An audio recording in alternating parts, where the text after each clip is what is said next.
where so much of this activity actually occurred. A mysterious black cube joined the chilling list of objects spotted hovering over U.S. during last year's drone invasion. Newly released government reports revealed 5 incidents near Wright-Patterson Air Force Base in Ohio.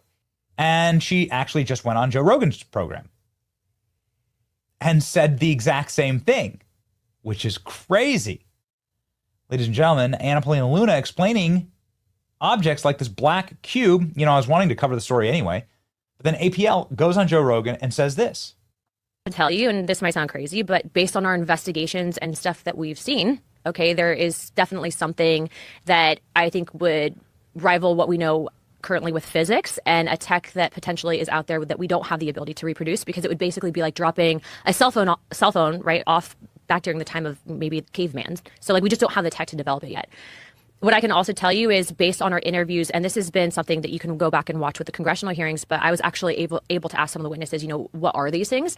And they keep saying interdimensional. And then when you talk about the interdimensional aspect of, you know, are these things pre-existing, maybe outside of what we currently know as our own dimension, that stuff can kind of all sound crazy. But at the end of the day, you know, my job as an investigator is to receive all the information, decipher it, and then ultimately from a congressional aspect, if you do have contractors that are withholding information or operating outside of the purview of the federal government, I mean, there's budgetary issues, but there's definitely something that I can tell you with confidence that exists that we don't know how to explain currently. So when you say that it operates outside our understanding of physics, what specifically are you saying? Like what happened?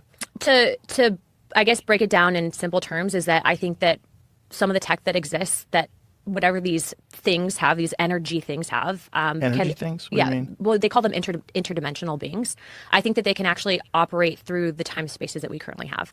And that's not something that I came up with on my own. That's based on stuff that we've seen. That's based on information that we've been told. And then also, too, I think that there's this historical aspect of, you know, this gets into the deeper theories and concepts of religion, and I think the history that we currently know, and that kind of spins off into another topic of, you know, you have the modern day Bible, you have this aspect of Bibles that, or books of the Bible that have been removed that explain and kind of touch on these topics. And I think that we're in a time and age where you have such a vast amount of information that we have access to via social media, via your cell phone, via the internet. And so it's really changing the way that we understand, you know, the origins of life and the spiritual reality that we know.